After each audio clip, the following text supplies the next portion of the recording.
नमस्कार दोस्तों, आपका धन्वंतरी कृपा हेल्थ सेंटर में बहुत बहुत स्वागत। दोस्तों,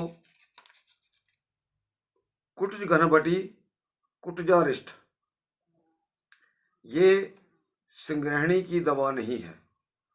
ये आम अतिसार की दवाई है। यानी कि जैसे किसी को दस्त लग जाते हैं और बहुत दिनों तक रहते हैं, ये आम अतिसार जो है ये इसकी दवाई है। ये संग्रहणी की कोई दवा नहीं है। और जो लोग इसको देते हैं उनको संग्रहणी की डेफिनेशन क्या है ये भी पता नहीं है।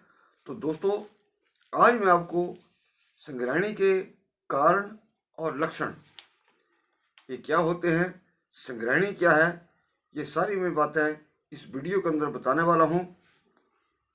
तो दोस्तों, सबसे पहले मैं यही कहूँगा कि आप इस वीडियो को ज़्यादा से ज़्यादा लाइक करें, शेयर करें और इस चैनल को भी जरूर सब्सक्राइब करें। दोस्तों, संग्रहणी में क्या हो जाता है? संग्रहणी में जो पेट की अग्नि है उसके अंदर जब विकार आ जाता है तो हमें संग्रहणी का रोग जो है वो हो जाता है। अब जो गृहिणी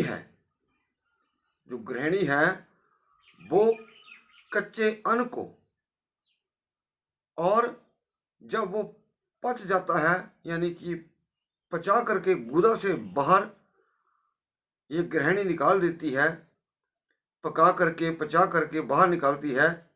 तो वैद्यजन जो हैं, जो पुराने शास्त्र हैं, वो वैद्यजन इस बात को या इस चीज को संग्रहणी कहते हैं।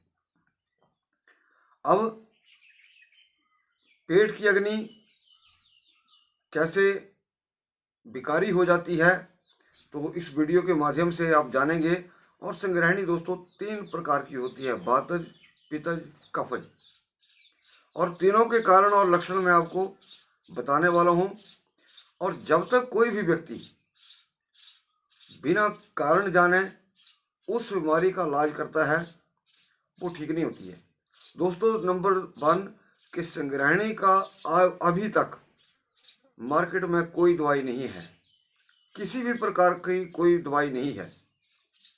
और अगर कोई संग्रहणी के लिए नुस्खा तैयार कर लेता है तो दोस्तों, अब मान लिया वो पित्त संग्रहणी है और दवा बन जाती है वात संग्रहणी की, या बहुत सारे जो ऑनलाइन देते हैं दवाई, उनके पास संग्रहणी की एक ही प्रकार की होगी, वो बनी बनाई होगी या बनाई होगी उन्होंने।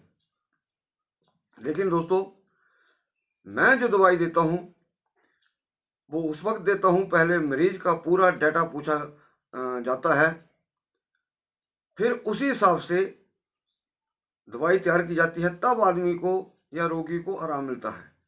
ये बात बहुत समझने वाली है कि जब तक आप उस अनुसार जो है ट्रीटमेंट नहीं करेंगे, और अगर संग्रहणी की दवाई को बना भी लेता है, बना दी किसी ने, तो वो इसलिए फेल हो जाती है कई बार कि वो कारण के अनुसार जो है वो दवाई नहीं लगी है। तो दोस्तों, सबसे पहले आता है पित्त संग्रहणी। पित्त संग्रहणी क्या होती है, सॉरी, वातज से चलता हूँ।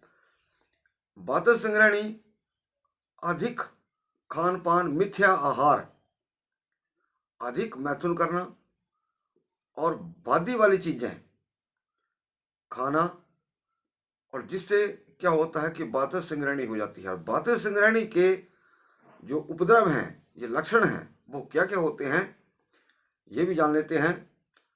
और ये जो वातज संग्रहणी है दोस्तों, इसके अंदर जो पेट की अग्नि है वो जो आपने पीछे सुना कि ये खान पान करने से, ऐसा करने से जो पेट की अग्नि है वो बिगड़ जाती है। अब इसके जो उपद्रव हैं वो क्या होते हैं, नज़र कमजोर हो जाती है, भूख प्यास कम लगे, कानों में आवाज हो, जंघों में पीड़ा हो, कानों में आवाज हो, पेट में दर्द हो, और गुदा में भी दर्द होती है इसमें, और जीभ के अंदर जो है वो स्वाद नहीं रहता है। ये वातज संग्रहणी के लक्षण हैं। अब इसके बाद आता है दोस्तों पित्त संग्रहणी। पित्त संग्रहणी किसको होती है? गर्म चीज़ें खाना, बहुत ज़्यादा खट्टी चीज़ों का इस्तेमाल करना, चरी परी चीज़ें खाना और मिर्च मसाले वाली अधिक खाना। तो इससे क्या होता है कि दोस्तों, जो हमारी जठरांगनी है उसकी अग्नि को बुझा देती है और जिसकी वजह से हमें पित्त संग्रहणी हो जाती है। इसके लक्षण क्या होते हैं? खट्टी डकारें आदमी को आती हैं और जो लैट्रिन है वो पतली होती है, पीली होती है और पेट में जलन होती है। ये पित्त संग्रहणी के कारण और लक्षण थे। तो दोस्तों, अब अंत में आ जाता है कफज संग्रहणी। लेकिन दोस्तों, यहाँ मैं एक बात कहूँगा। एक राकेश तिवारी जी उज्जैन से हैं। उन्होंने, मैं नाम नहीं लेना चाहता था, लेकिन उन्होंने खुद ही कहा है कि उन्होंने रामदेव जी से लगभग 2-3 साल ट्रीटमेंट करवाया लेकिन कोई फ़ायदा नहीं हुआ। लेकिन जब उनकी बीमारी जो है लक्षणानुसार, कारणों के अनुसार उनका इलाज चला तो 5 दिन में ही उनको 60% उनको रिजल्ट मिला। और दोस्तों, उन्होंने उपहार स्वरूप मुझे एक जो स्टोन है वो एस्ट्रोलॉजर हैं, तो वो मेरे लिए एक स्टोन भी भेज रहे हैं उज्जैन से। तो दोस्तों, मैं बार बार कहता हूँ कि जैसे कि ये बीमारी है संग्रहणी वाली, इसके भी 3 भेद हैं, 3 कारण हैं या 3 प्रकार की है। शुगर में वैसा ही होता है। दरअसल में शुगर जो है, बहुत सारे लोग बोलते हैं कि ठीक नहीं होती, लेकिन जब आप कौन सी शुगर है और जब तक आप उसके अनुसार कारण और लक्षण या भेद के अनुसार जो है ट्रीटमेंट नहीं करवाते, कोई वैद्य नहीं पूछता है, तब तक आपको उसमें भी लाभ नहीं होता है। उदाहरण के तौर पर दोस्तों, मान लिया किसी को पित्त की वजह शुगर है और वो मेथी दाना, करेला बीज ये सब खा रहा है, तो दोस्तों पित्त की और ज़्यादा वृद्धि हो जाएगी, शुगर कंट्रोल नहीं होगी। आप ठीक होने की बात कर रहे हैं, वो बीमारी और बढ़ जाएगी। तो दोस्तों, अंत में जो मैं बात कहूँगा वो है कफ जनित संग्रहणी। कफ जनित संग्रहणी जो दोस्तों, इसमें छाती में पीड़ा होती है, उल्टी को मन करता है, भोजन में अरुचि पैदा होती है, भूख लगती है लेकिन मन नहीं करेगा, सर्दी, खांसी, जुकाम, खांसी का जो है उस व्यक्ति के ऊपर प्रभाव रहता है और इसमें मीठी डकारें आती हैं। और एक बड़ी विशेष बात होती है, जिसको कफज संग्रहणी होती है, वो व्यक्ति हो तो स्त्री के प्रति अरुचि पैदा होती है, अगर स्त्री है तो पुरुष के प्रति अरुचि पैदा होती है। ज़्यादा न कहता हुआ आप समझ सकते हैं। और शरीर जो है वो पुष्ट होता है, यानी कि जैसे था, जितना आप मोटा ताजा कोई व्यक्ति है वो उसका वजन नहीं घटेगा, वो एज इट इज रहेगा। पित्तज वाले या कफ वातज वाले संग्रहणी में उसमें वजन घट जाता है, थकान रहती है। थकान तो खैर सभी में हो जाती है, ये कॉमन पॉइंट है।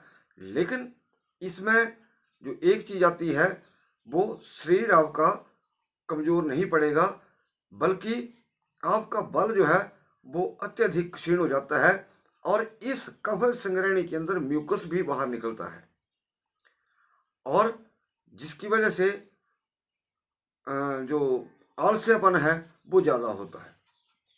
तो दोस्तों, अब अगर कोई व्यक्ति मुझसे ये पूछे कि इसका इलाज क्या है, हमें ये प्रॉब्लम है, तो दोस्तों ये बहुत जो हम दवाई तैयार करते हैं वो मरीज के अनुसार दवाई तैयार करते हैं और ये मेरे अचूक नुस्खे होते हैं, बहुमूल्य नुस्खे हैं, जिनको हमने बहुत एक प्रैक्टिकल के बाद उनको एक परफेक्शन है उसके अंदर। तो दोस्तों, मैं इसके अंदर नहीं बताने वाला हूँ, क्योंकि बहुत सारे इन प्रयोगों का फिर गलत इस्तेमाल करते हैं और मैं इस वीडियो को बनाने का मतलब यही है कि रोगानुसार ही आप चिकित्सा लें या करें। ऐसे नहीं कि कुटज घनपटी खाली, कुटजा रिष्ट खाली, ये कोई सिंगरेणी की दवाई नहीं है। तो दोस्तों अंत में मैं यही कहूँगा कि आप इस वीडियो को ज़्यादा से ज़्यादा लाइक करें, शेयर करें और इस चैनल को भी जरूर सब्सक्राइब करें। वीडियो को देखने के लिए आपको बहुत बहुत धन्यवाद। नमस्कार।